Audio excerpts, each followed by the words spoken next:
Chegando aqui, fiquei sabendo ali pelo Paulo que ele estava indo para um velório do irmão Dário. Dário era um moço que sempre cumprimentava a gente, estava sempre no culto, estava sentado ali. Parece que ele foi andar de bicicleta, caiu, machucou, né? Jorginho está me mostrando aqui a recuperação do Robertinho, que é o rapazinho que a gente estava orando, que caiu do cavalo, né? Então são circunstâncias da vida que acontecem. E eu queria ler rapidinho com vocês aqui, em Jó capítulo 4, uma experiência importante. Jó, para quem não conhece a história, é um homem que a Bíblia fala que era temente a Deus, né? Um homem que tinha um compromisso de oração constante, de piedade, e de repente acontece que Jó perde tudo na vida, tudo dá errado, né? E a vida de Jó se torna, de uma hora para outra, uma destruição de situações e de forma tão grande que Jó termina ali com uma espécie de doença de pele, se coçando com telhas, né? E alguns amigos chegam para perto de Jó, amigos que eram sábios lá do Oriente também, né? Jó era um homem mais sábio, esses amigos sábios chegam perto de Jó, e quando eles veem a cena, eles ficam calados. Presta atenção nisso aqui. Eles sentam do lado da miséria de Jó, da situação de Jó, sentam do lado de Jó e ficam 7 dias calados. Até que Jó não suporta e começa a falar alguma questão sobre tudo que ele estava vivendo, que ele amaldiçoava o dia do seu nascimento, né? Que ele começa a expressar o seu sofrimento. Quando Jó fala isso, os seus amigos começam a conversar. Eles não suportam o silêncio mais e começam a conversar. E eu queria ler com você o que o primeiro amigo aqui, Elifaz, falou aqui no capítulo 4. Então respondeu Elifaz de Temã: se alguém se aventurar, está falando isso para Jó, a dizer-lhe uma palavra, você ficará impaciente, né? Perdão, é uma pergunta, né? Se alguém se aventurar a dizer-lhe uma palavra, você ficará impaciente? Mas quem pode refrear as palavras? Então, Jó, se eu falar alguma coisa, você vai ficar impaciente, mas quem pode ficar calado numa situação dessa? Pense bem, você ensinou tantos, fortaleceu mãos fracas, suas palavras davam firmeza aos que tropeçavam, você fortaleceu joelhos vacilantes, mas agora que se vê em dificuldade, você se desanima. Quando você é atingido, fica prostrado. Sua vida piedosa não lhe inspira confiança, e o seu procedimento irrepreensível não lhe dá esperança? Reflita agora, qual foi o inocente que chegou a perecer? Onde foi que os íntegros sofreram destruição? Bom, é uma cena interessante, porque quando aquele homem, tido como um homem de Deus, o homem bondoso, o homem cuidadoso, o homem mais sábio do Oriente, estava passando por aquela tragédia toda, ele gerou desesperança em muitos. Porque o que está acontecendo com Elifaz aqui é que ele está sofrendo com a reação de Jó àquilo que ele está vivendo. Primeiro, o Elifaz está incomodado de ver uma cena. Se com o Jó está acontecendo isso comigo então quer dizer que gente boa sofre. Então quer dizer que gente boa passa situações difíceis. Então quer dizer que desgraças acontecem na casa de gente de Deus. Esse é o questionamento, entendeu? Essa é a situação que ele está sofrendo ali. E agora ele está dizendo assim: mas Jó, agora você se dá o direito de reclamar? Será que o fato de você ser um homem bom e íntegro, isso não te dá paciência, tranquilidade para passar por isso, não? Ou seja, ele está sofrendo com a fragilidade de Jó demonstrada no seu sofrimento. E eu queria pedir o Cláudio assim, uns 5 minutinhos aqui para falar isso com os irmãos, porque eu queria esclarecer para a igreja do Senhor. Eu sei que todo mundo sabe disso, mas a gente esquece. Que fé não é para evitar sofrimento. Que busca a Deus não é para tranquilizar a divindade. Fé é para nos dar estrutura para enfrentar essa vida surpreendentemente difícil. Muita desgraça já aconteceu com gente muito boa por aqui. muita dor, já aconteceu com gente muito boa por aqui, muito sofrimento. É difícil para muitos olhar um pai que você falava assim, ó, impávido colosso, é o meu pai. De repente esse homem está lá fragilizado. Quantas vezes a gente não recebe na clínica pessoas desestruturadas, porque o pai deu um Alzheimer e aquele homem que era o ídolo da família agora está lá fragilizado, parecendo uma criança. Ou às vezes errou, ou às vezes falhou. Então nós não estamos protegidos, nós estamos seguros na nossa fé. Porque dia a dia tem um pão nosso de cada dia para a gente buscar, para a gente enfrentar os nossos desafios. Ontem eu sentei com um rapaz que ele veio me falar de um sofrimento dele, umas angústias. Eu falei, meu irmão, sua angústia é sincera, é real, mas eu vou te falar um negócio, ela não vai passar. Não tem remédio para ela, a não ser um enfrentamento sincero, com fé, e você vai morrer com isso. Infelizmente, a não ser que aconteça um milagre extraordinário, você vai morrer com isso. Mas é para isso que a sua fé serve. Amém, irmãos? Deus abençoe os irmãos. Obrigado.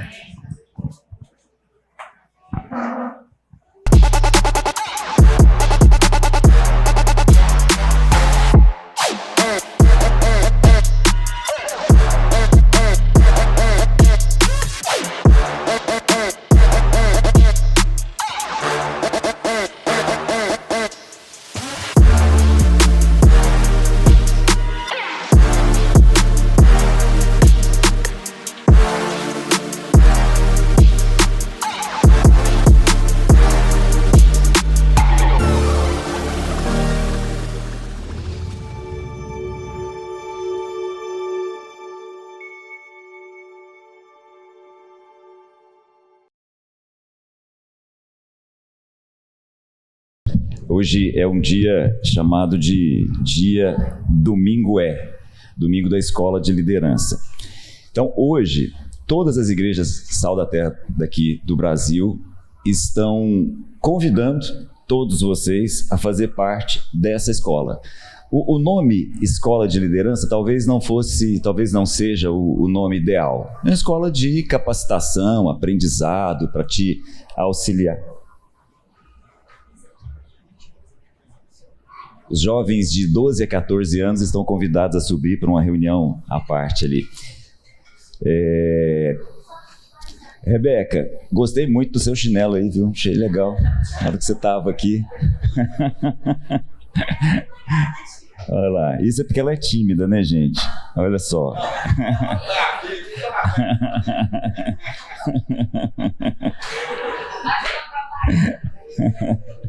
Cadê ela lá? Sua filha é tímida, né, Lala? Essa daqui. Bom, voltando. Então, a escola de liderança é um convite a todos. Esse ano é o primeiro ano em que a escola é 100% online.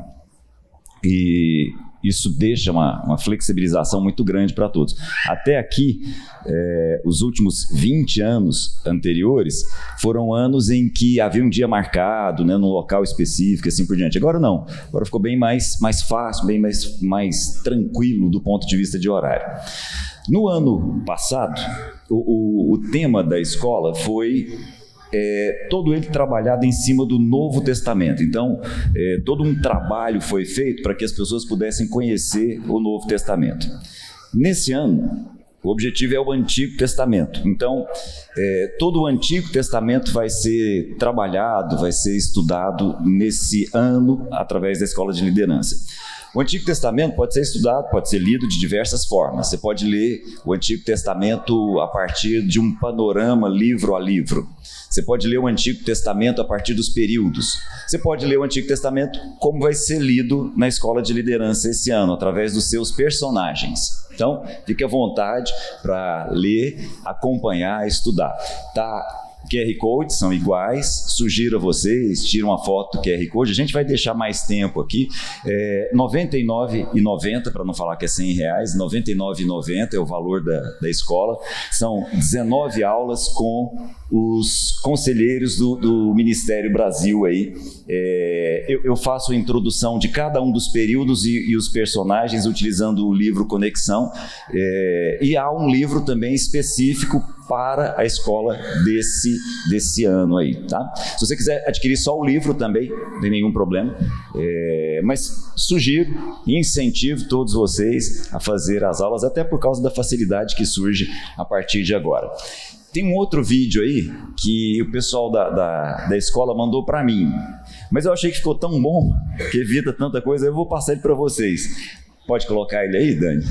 Olá, meu nome é Rafael, sou pastor da Igreja Sal da Terra. Estou aqui para apresentar a vocês o Domingo E, o Domingo da Escola de Liderança. A Escola de Liderança é uma ferramenta de unidade do Ministério Sal da Terra. Ela não apenas instrumentaliza os nossos líderes, mas também revela aquilo que é a nossa palavra profética para o ano. Ela também alinha a nossa visão, ela forma os nossos líderes e ela os capacita para a obra do ministério. E no domingo, dia 8 de fevereiro, nós iremos divulgar e apresentar a escola em todas as congregações do Ministério Sal da Terra, trazendo todas as informações necessárias para que os nossos líderes possam fazer a sua matrícula e entendam como funciona a nossa escola. Serão reservados 5 minutos nas programações dos nossos cultos para que possamos apresentar a escola e também incentivar as novas matrículas. Foi enviado um link para todos os coordenadores de igrejas e nele está contendo o material necessário a ser apresentado nesse dia. E esses materiais são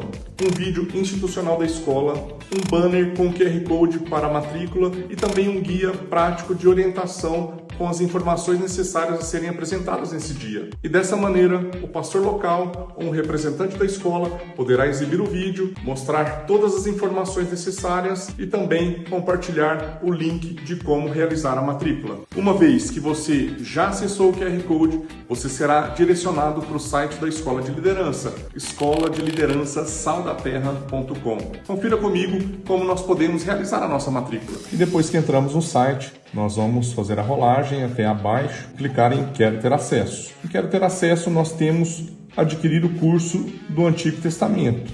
Então você vai clicar novamente, Quero Ter Acesso ao curso. E nós temos aqui o curso já do Antigo Testamento. Você pode fazer a opção de comprar também com o livro em conexão, Pastor Cláudio de Carvalho, ou também fazê-lo sem essa opção. E vai adicionar ao carrinho. Já no carrinho você vai ser direcionado a essa parte e você vai continuar para a finalização. E dessa maneira você vai preencher todos os dados necessários e finaliza assim o seu pedido. E uma vez que você já esteja logado em seu usuário, você vai clicar em Meus Cursos, na sequência Escola de Liderança, Antigo Testamento. Dentro do curso nós temos 8 módulos e 19 aulas. E clicando no primeiro módulo, como exemplo, você vai ter aqui as 2 aulas. Então você vai clicar na primeira aula e você já tem o acesso dela em vídeo. Também temos o material de cada aula. Então nós temos algumas perguntas para aplicação. Você pode clicar e também ser direcionado ao material pertinente à aula. E dessa maneira você tem acesso à Escola de Liderança Sal da Terra. Se eu não me engano, a primeira aula é com o pastor Paulo Júnior, sobre Adão. A minha aula é sobre Jeremias, uma das últimas aulas. Todas as aulas a partir de um personagem dentro de um período. E aí cada período é explicado para você se inserir ali. Então fica aí, a gente vai deixar aí o QR Code, fique à vontade para entrar. E sugiro mesmo que façam a matrícula de vocês e façam parte com a gente esse ano aí da Escola de Liderança. Pastor Paulo Júnior deveria estar com a gente aqui, talvez ele chegue, vou deixar o banquinho dele aqui, mas ele teve, como o Rony comentou, de ir a um funeral. Deve voltar, mas não sabemos exatamente a tempo. Eu queria conversar com vocês aqui hoje, algo que, sem pensar, sem agendar, tem muito a ver com o assunto que está aqui. Na verdade, há alguns dias a gente estava numa conversa com alguns amigos e um deles fez uma brincadeira comigo a respeito do Antigo Testamento e me fez, era uma brincadeira, nada a ver, mas o Thiago Boca que fez a brincadeira, mas aquilo me chamou a atenção para uma coisa que sempre me marcou. Desde muito cedo, quando eu comecei a ler a Bíblia, eu vejo como, de uma forma geral, as pessoas têm dificuldades com o Antigo Testamento e têm dificuldade em conectar o Antigo Testamento ao Novo Testamento. E eu entendo, de fato, há dificuldades mesmo. São dificuldades totalmente compreensíveis. Eu costumo dizer que há questões no Antigo Testamento que são impossíveis. Por exemplo, vou dar um exemplo para vocês. Estava até pensando nisso enquanto estava sentado ali. No Antigo Testamento, o sacerdote tinha um colete. Nesse colete tinha um bolso. Dentro desse bolso tinha 2 pedrinhas, chamadas de Urim e Tumim. Vocês já ouviram falar? Ninguém sabe. Ninguém. Nem entre os judeus, nem entre os escritos cristãos mais antigos, ninguém sabe o que é esse negócio do Urim e do Tumim. Só que era utilizado para discernir a vontade de Deus.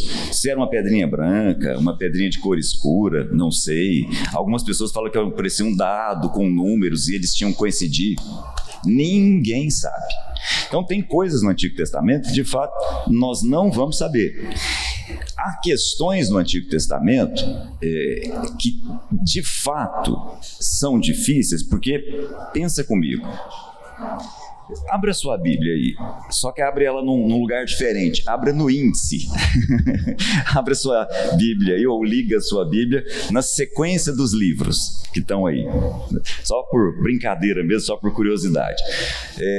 O livro de Gênesis tem aí, como um dos seus principais personagens, Abraão. Então tá aí, né? Você viu aí Gênesis no início aí, como o primeiro livro da Bíblia, o primeiro livro do Antigo Testamento. Nós é que chamamos de Antigo Testamento, né, gente? Evidentemente, um judeu não chama de Antigo Testamento, ele chama de Bíblia hebraica, chama de Tanakh e assim por diante.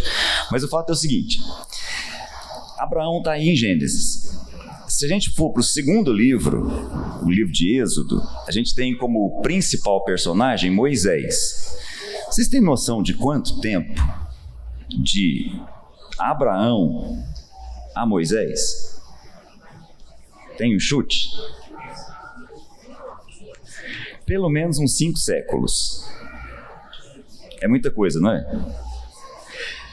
Se você continuar na sua leitura aí, depois de Josué, o líder, aquele que introduz o povo na Terra Prometida, Josué, ele vai aparecer de maneira significativa no livro que leva o nome dele. Ele aparece antes também, mas ele vai aparecer de maneira significativa em Josué. Muito bem.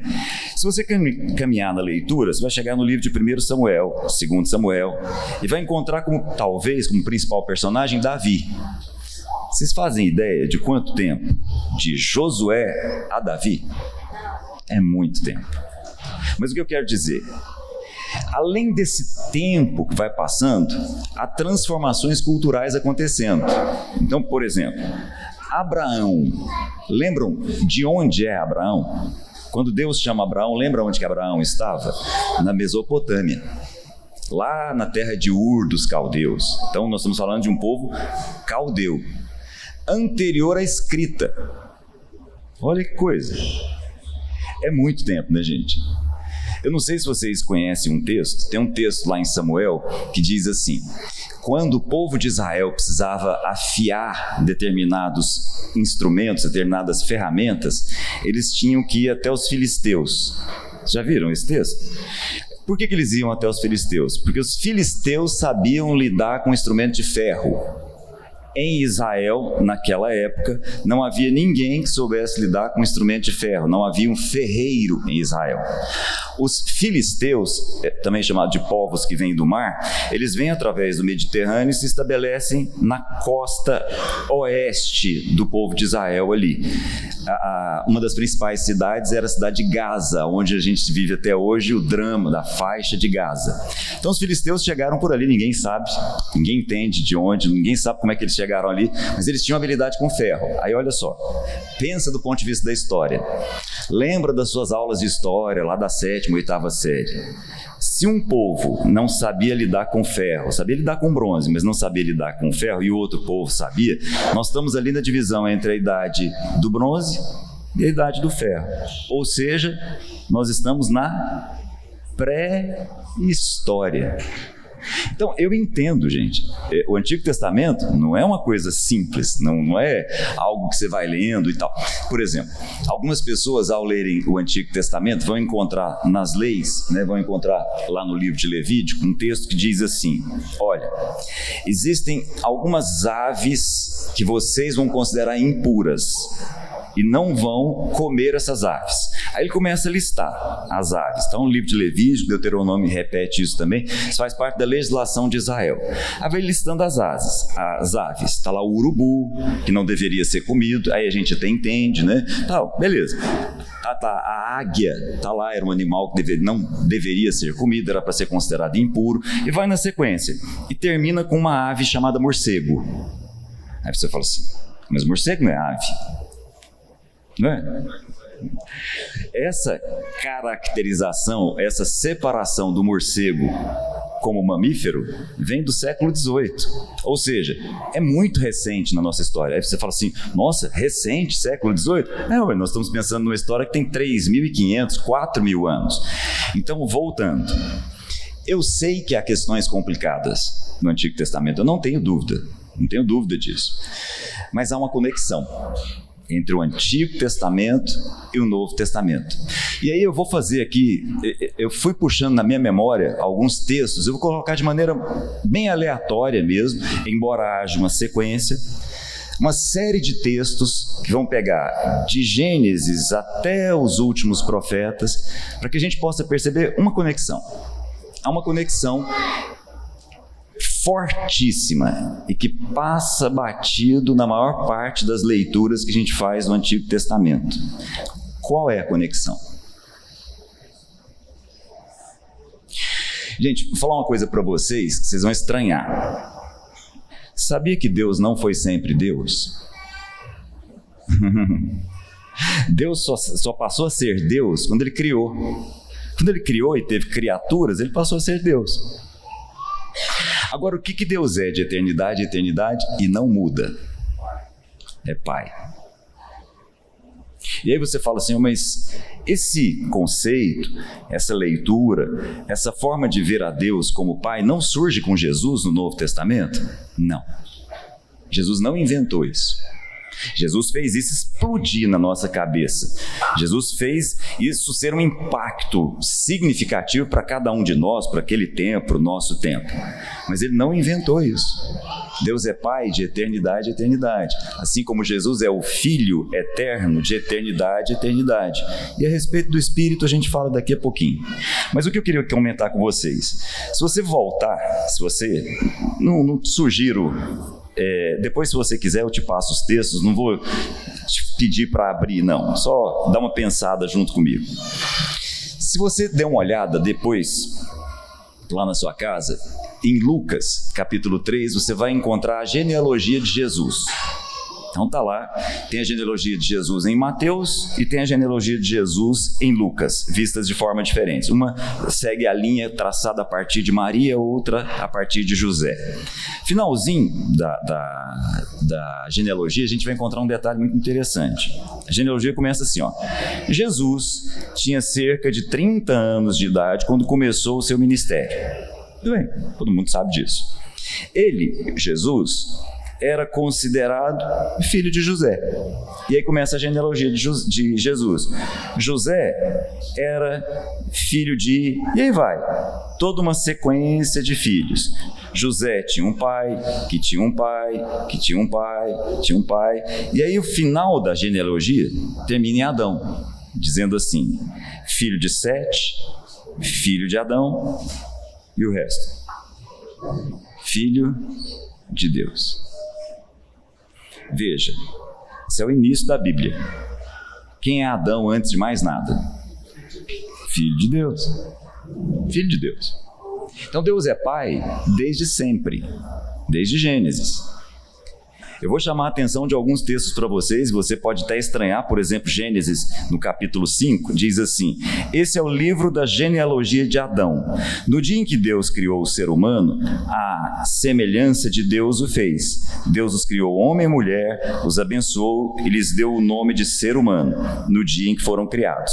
Adão viveu 130 anos e gerou um filho, à sua semelhança, conforme a sua imagem, e lhe deu o nome de Sete. Olha que coisa interessante. Quando Deus gerou Adão, o gerou a sua imagem e a sua semelhança. Quando Adão gerou Sete, o gerou a sua imagem e a sua semelhança. Quem é Sete? Filho de Adão. Quem é Adão? Filho de Deus. Porque Deus é Pai. Entendem? Isso está em todo o Antigo Testamento. Eu poderia dar vários exemplos para vocês. Vou trazer um exemplo aqui, num momento muito importante do povo de Israel. Quando o povo está no Egito, Deus vai falando com o povo, todo o povo, através, muitas vezes, dos próprios egípcios. É bom a gente entender isso. Moisés, gente, era um egípcio, assim como Abraão é um mesopotâmio.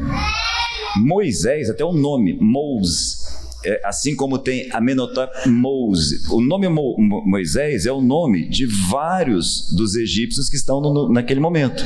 Moisés é um egípcio, com um detalhe, com mente egípcia. Ele pensa como um egípcio. E esse é um detalhe muito importante, porque à medida que Deus vai trabalhando a consciência daquele povo, Ele vai mexendo com o povo, vai mexendo com Moisés, vai mexendo com todo mundo que está prestando atenção ali. E aí, numa das falas, Deus diz assim: o Senhor disse a Moisés: Moisés, quando você voltar ao Egito, trate de fazer diante do faraó todos os milagres que pus em sua mão. Então, olha, Moisés, seguinte, estou te chamando para libertar o meu povo. Aí você vai voltar lá. Só que é o seguinte, eu vou endurecer o coração do faraó para que não deixe o povo ir. Essa é uma conversa longa, eu não vou entrar nisso aqui agora, mas o fato é que o faraó é um instrumento na mão de Deus para aquilo que Deus tem para ensinar. E entre as principais coisas que Deus tem para ensinar, olha só o que ele diz. Faz o seguinte: quando você for conversar com o faraó, diz assim para o faraó: Israel é meu primeiro filho. Ou se você preferir, Israel é meu primogênito. Volta comigo. Volta comigo. Quem está conversando com Moisés? O próprio Deus. Aí o próprio Deus conversando com Moisés diz assim: Moisés, vai lá ter uma conversa com o faraó. Fala para o faraó deixar o meu povo sair. Por quê? Porque é o meu primeiro filho, ou se você preferir, o meu primogênito. E continua: eu digo a você, faraó, deixe o meu filho ir, para que me adore.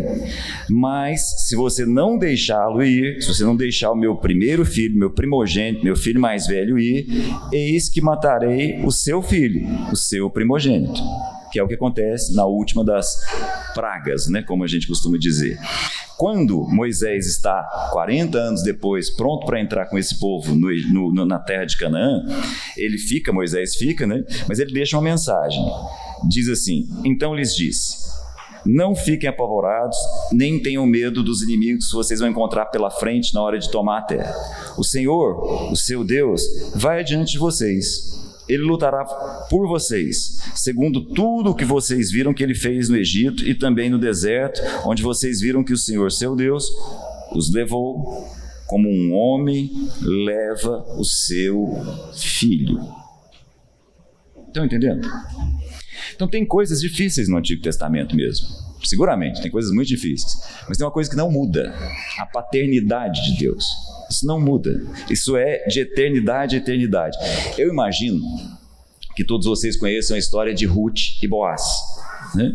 É uma história que, toda vez que vai falar das mulheres, né, pensar nas mulheres da Bíblia, está lá Ruth, Esther, sempre fazem parte, né? Só que a história de Ruth e Boaz tem uma profundidade maior do que essa. Maior do que mostrar uma mulher de Deus. Tem uma profundidade lá maior do que mostrar de onde vem a dinastia de Davi, de onde vem a ascendência de Davi. Tem uma expressão lá muito importante, que é Goel, que a gente traduz como resgatador. Então a Bíblia apresenta o próprio Deus como o resgatador. Joia, beleza. E o que é esse tal de resgatador? Isso é um detalhe muito importante. Muita gente acha que o resgatador é aquele que paga o preço por um resgate e faz uma interpretação muito ruim da Bíblia, que diz assim, que Deus pagou o resgate para nos tirar da mão do diabo. De onde isso?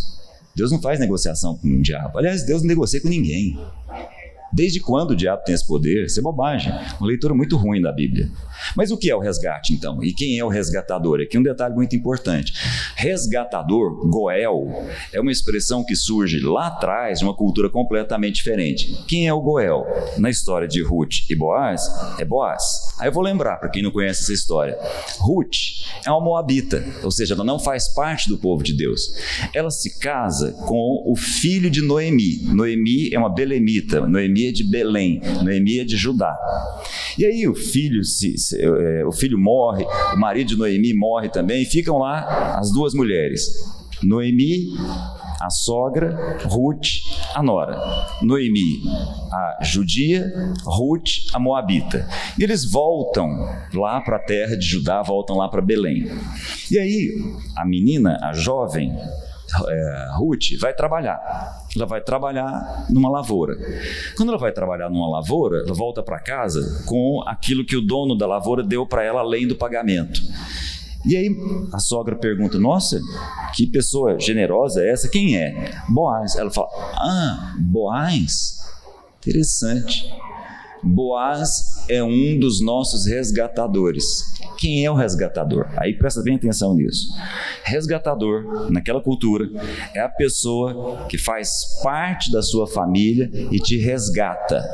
Então, por exemplo, eu sei que é estranho, nós estamos falando de um tempo completamente diferente do nosso. Por exemplo, se você tivesse uma dívida muito alta e não tivesse como pagar, você poderia se oferecer ao seu credor em pagamento a essa dívida. Então, olha, a partir de hoje, tem uma dívida enorme com o Rony, não consigo pagar, Rony, a partir de hoje você é seu escravo. Então, tá bom, ok, é um jeito de pagar a dívida. Então passa a ser, porque a escravidão, você pode estranhar, fazia parte daqueles dias. Abraão tinha muitos escravos.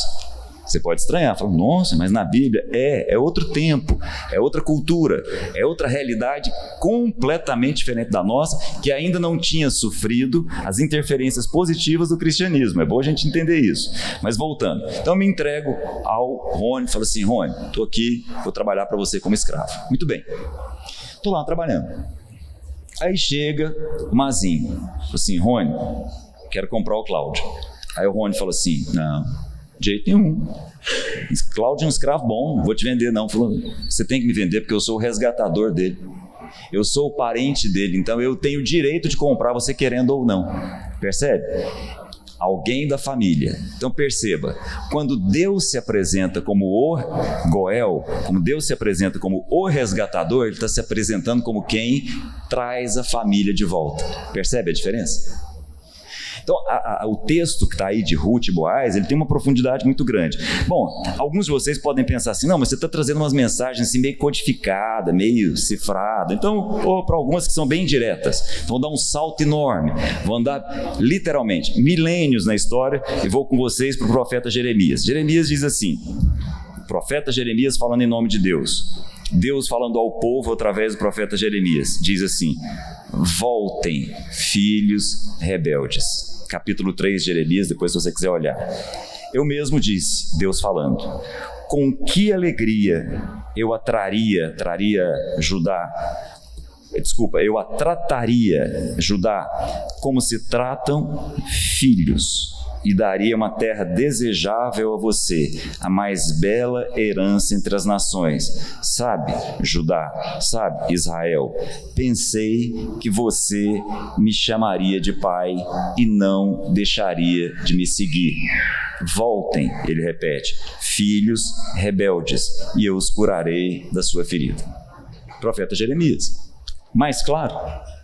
Mas se você quiser ainda mais claro, está lá, Oséias capítulo 11 diz assim, quando Israel era menino, do Egito chamei o meu filho amado. Um texto inclusive que Mateus aplica a Jesus. Então veja, Oséias falando para o povo em nome de Deus, Deus falando através do profeta Oséias ao povo. Quando Israel era menino, eu amei, e do Egito chamei o meu filho. Mas quanto mais eu chamava, mais se afastava de mim. Mas fui eu quem ensinou Efraim a andar, tomando pelos braços. Do mesmo jeito que um pai ensina um filho a andar, foi eu que ensinei Israel a andar. E eu pensei que Israel ia me chamar de pai. Veja, gente, a profundidade disso. Como a gente ouve aqui constantemente, como a gente ouve o Paulo Júnior falando constantemente, Deus não quer ser reconhecido como Deus. Ele quer ser percebido como Pai, porque é o que Ele é. Pai, de eternidade a eternidade. Quando o escritor da carta aos Hebreus vai falar a respeito de Jesus, o Filho, ele usa uma expressão muito interessante: Jesus não se envergonha de nos chamar a todos de irmãos. Ou seja, o sonho de Deus, como um amigo meu costuma brincar, a utopia de Deus, né, se é que a gente poderia usar essa expressão, era sempre uma família. Sempre uma família. Sempre a mesma lógica. E aí, gente, por que eu estou comentando isso com vocês?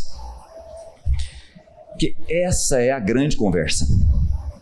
A nossa grande conversa é essa. No Antigo Testamento, no Novo Testamento, nas nossas rodas, nas nossas mesas. O nosso grande desafio é a nossa percepção a respeito de quem nós somos em Deus, filhos. E como é que nós olhamos os outros? Irmãos, família. Isso muda completamente a nossa maneira de viver. Eu estava vendo o Douglas, do Jesus Cop, fazendo uma entrevista com uma pessoa que eu particularmente não conheço, chama Tiago Chagas, eu não sei se vocês conhecem. Ele escreveu um livro chamado Jesus para Ansiosos, onde ele vai contar a experiência dele pessoal, né?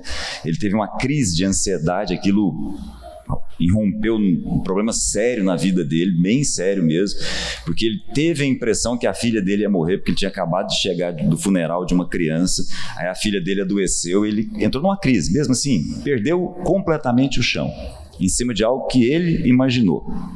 E ele foi se descobrir numa crise de ansiedade muito, muito grande mesmo. Aí a mulher dele falou assim para ele, ele é pastor, ok? A mulher dele falou assim para ele: você sabe o que é o problema da sua crise de ansiedade? Você não aprendeu até hoje a confiar em Deus como Pai. Por isso que você fica ansioso desse jeito. Na hora ele apelou com a mulher dele, depois aquilo caiu dentro dele e ele diz que essa foi a segunda conversão dele. O dia que ele entendeu que Deus não é simplesmente Deus, nem se interessa em se apresentar como Deus. Ele é Pai. Isso muda completamente as coisas. Ele escreve o livro, não li o livro, mas me parece muito interessante, até porque é uma experiência pessoal, de como é que ele saiu dessa crise de ansiedade, como é que ele saiu desse universo. Ele fala da importância do exercício físico, fala da importância médica, fala da importância do que ele chama de uma boa psicologia, e aqui cabe até um parêntese importante, mas não há como abrir mão da espiritualidade que percebe a Deus como Pai para ficar livre da ansiedade. É verdade. Forte, né, Rony? Claro. Até porque a cadeira está vazia aí hoje. Não está. Tá lá, tá ligando lá agora.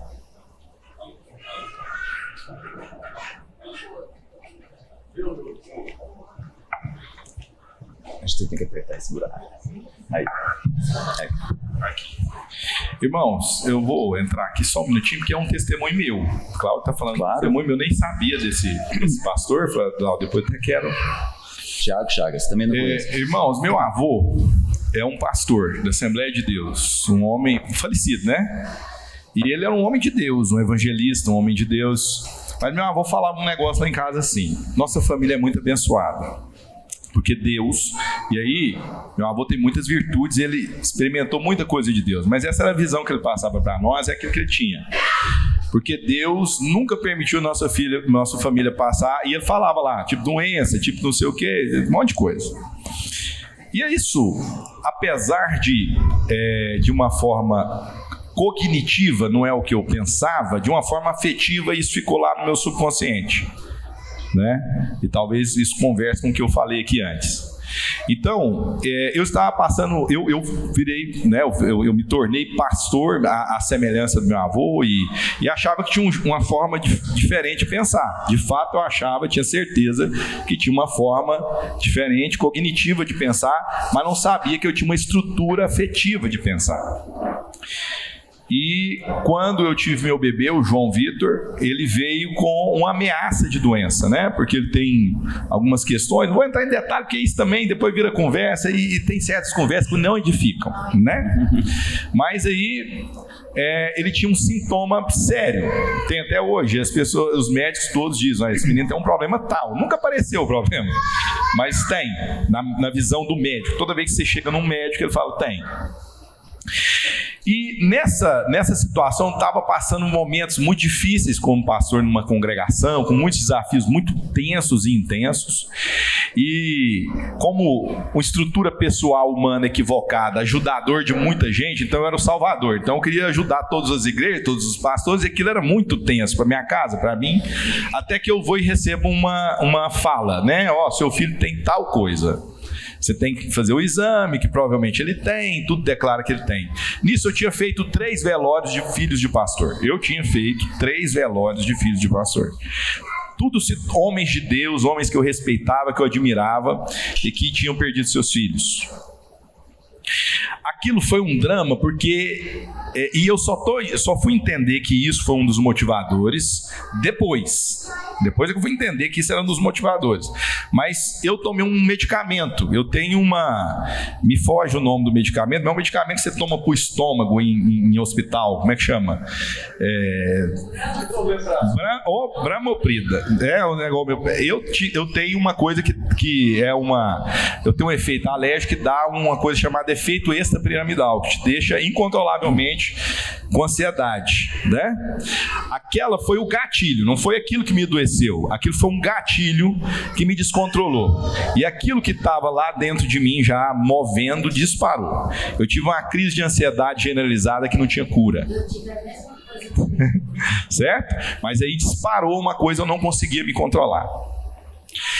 E o medo daquela ansiedade, o medo daquela coisa toda, né, foi me atingindo e me tomando. Eu muito crente, na época, estava muito crente, achava que não... Psicólogo, tá? Eu comecei a pensar, não, Deus vai resolver isso aqui. Aí eu parava o medicamento, parava alguma coisa, parava um tratamento, falei, não, Deus vai a fé. Piorava. Então eu tive que aprender muita coisa nessa situação. Mas uma coisa que eu tive que aprender foi isso que o Cláudio falou. A questão do pai. E aí, eu tinha também uma orfandade a ser tratada. Eu conheci meu pai com 14 anos. Meu pai é uma joia de homem, mas como todo homem tem uma fragilidade. Certo? Meu pai não conseguia separar de uma mulher sem separar dos filhos. Isso é fala do meu irmão. Mas meu pai era um homem maravilhoso, que morremos assim... extremamente íntimos, extremamente amando um ao outro, mas eu sabia dos limites que ele carregava, das impossibilidades que ele carregava, e isso eu tive que lidar. E qual que é a base, aí vou falar como psicólogo, qual que é a base subjetiva do pertencimento? A paternidade, certo? Ou a maternidade. Então as pessoas às vezes sofrem com a ideia de pertencimento, que é uma necessidade profunda no ser humano. Mas nós temos uma estrutura subjetiva na palavra de Deus. Ela é espiritual, ela é um monte de coisa, mas eu vou falar desse aspecto subjetivo da fé, que é nos dar o pertencimento para além das nossas condições vividas. Então existe algo na espiritualidade que a gente tem que dedicar e envolver, que isso que o Cláudio está falando é muito profundo, porque é desde o Velho Testamento o Senhor falando com a gente onde Ele quer nos levar. Ele quer nos levar para um pertencimento que nos ajude a ultrapassar o nosso pai com as dores dele, a nossa mãe com as dores dela, o nosso pai que a gente não conheceu, às vezes você não conheceu o seu, entende? Nós temos uma base, o Cláudio vai falar mais, não quero tomar o espaço, mas de forma psicológica, subjetiva, a fé nos ampara nessa consciência. Também, além da espiritualidade, né? Então uma série de situações, mas nós temos um amparo para aquele menino órfão, né? Eu não sei se você sabe, às vezes eu esqueço dos números, mas em torno de 25% do brasileiro não tem o nome do pai na identidade.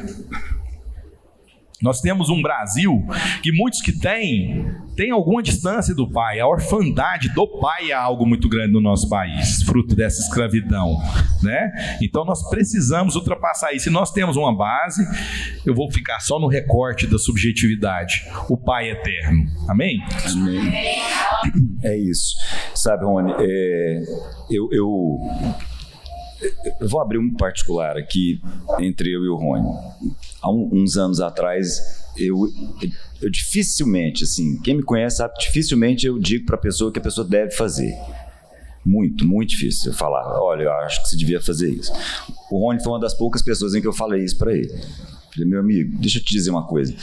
Tem pastor demais nessa cidade, mas tem psicólogo de menos. Eu não consigo indicar um psicólogo. Você podia se dedicar novamente a isso. Porque a psicologia é uma ferramenta muito importante. No entanto, Há uma psicologia, mais especificamente a área da psicanálise, mais especificamente a área freudiana, que diz o seguinte: há uma ingenuidade entre nós de pensar que Deus é Pai. Veja, é um contrassenso enorme que a gente precisa trabalhar, porque sem essa convicção, nós não nos aprofundamos em relação à vida. Esse é um drama razoável. Mas eu queria concluir aqui com vocês com um texto. Quero terminar aqui com vocês com um texto e fazer um último comentário aqui. O texto está lá em Romanos, depois você leia com muita calma. Diz assim: todos os que são conduzidos pelo Espírito de Deus são filhos de Deus. Presta atenção nisso.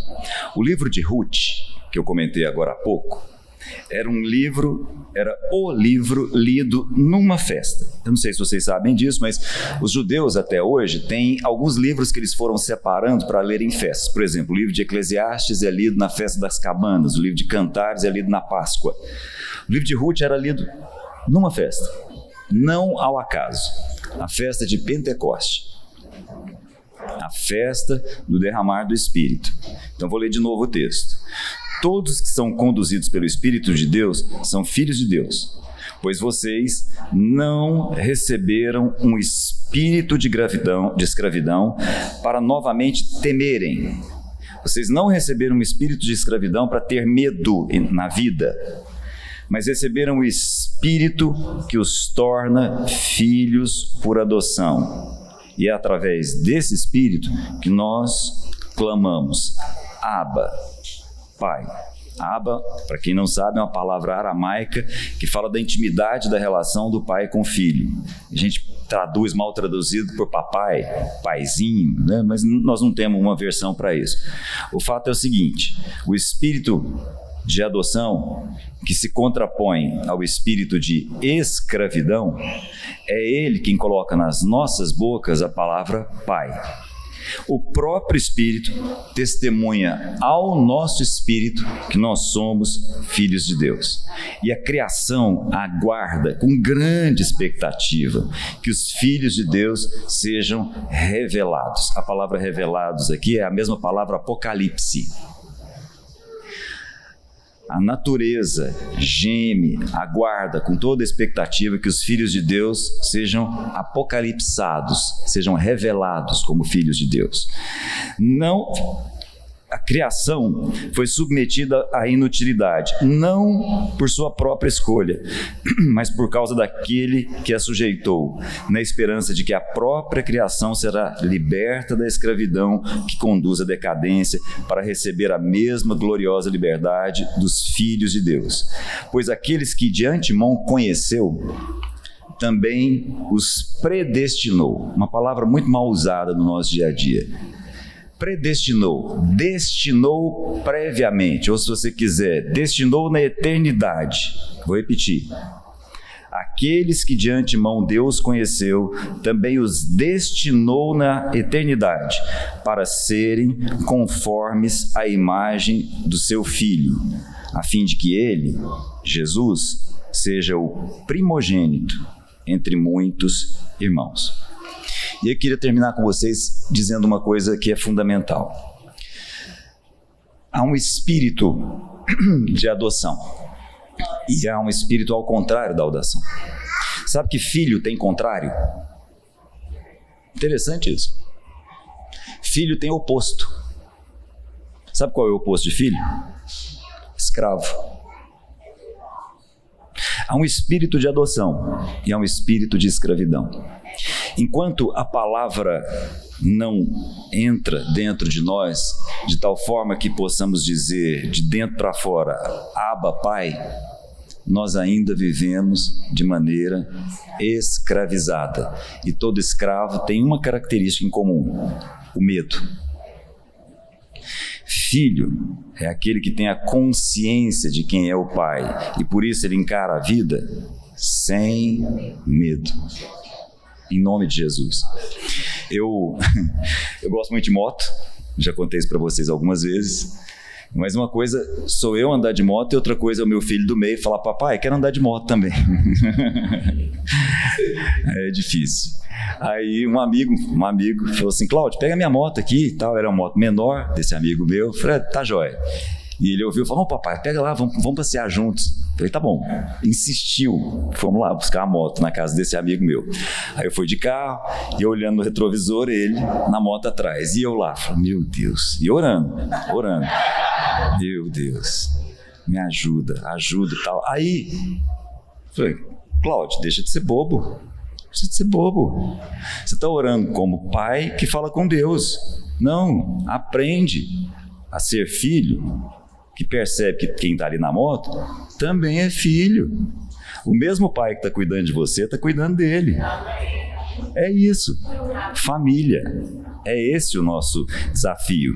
O contrário de família, o contrário de espírito de adoção, o contrário de paternidade é escravidão. Nos dias do Império Romano tinha uma figura muito interessante. Não sei se vocês viram no filme lá do 300, ou no filme lá do Coliseu lá, como é que é o nome do filme? Gladiador, né? Tinha uma figura muito interessante. Tinha legislação específica para o liberto. Liberto é diferente de livre. Ok? Vocês perceberam isso no filme lá? Quem é o liberto? É o escravo que foi liberto, porque ele comprou a própria alforria, ou então porque simplesmente o dono dele viu nele uma boa pessoa e resolveu alforriar e tal. Era um liberto, não era livre. Ele tinha direitos limitados e ele tinha uma relação com o seu senhor até a morte. Sabe, gente? Às vezes eu tenho essa impressão de que, embora nós sejamos livres, nós ainda tenhamos o espírito de quem foi liberto. Entende? Nós não somos libertos, nós somos livres. Por quê? Porque nós somos filhos. E há um só Deus e Pai de todos. Baixa sua cabeça um minutinho. Deus amado, que esse espírito que traz a nossa consciência que nós somos filhos, que o Senhor é Pai, mais do que nunca nas nossas vidas possa entrar e fazer o nosso coração explodir de consciência. Somos filhos. E por que é que nós somos filhos? Porque nós te chamamos de Pai, e só há possibilidade de te chamar de Pai porque o Espírito Santo está em nós e comunica ao nosso espírito que nós somos filhos. Em nome de Jesus. Se você chama a Deus de Pai, saiba, você só chama a Deus de Pai porque o Espírito está em você. Então saiba que o Espírito está em você porque você chama Deus de Pai.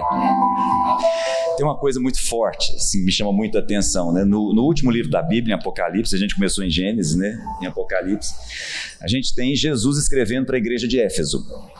Quando Jesus escreve para a igreja de Éfeso, através da pena de João, Jesus diz assim: vocês são perfeitos.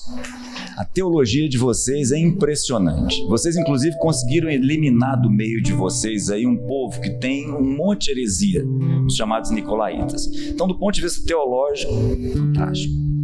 Em outras palavras, vocês sabem bastante a respeito da divindade, só que vocês perderam o primeiro amor. E aí eu pergunto para vocês: qual é o primeiro amor? Eu fico assim, vendo a ingenuidade com que algumas pessoas falam daquela primeira paixão. Que bobagem! Nossa, a última coisa que eu quero é aquela paixão que eu tinha pela Luciana. Eu quero o amor que a gente construiu ao longo desses 30 anos e que ele se aprofunde. Tem saudade nenhuma daquele tempo lá de gente imatura, gente que tinha medo, receio. Não, é outra coisa.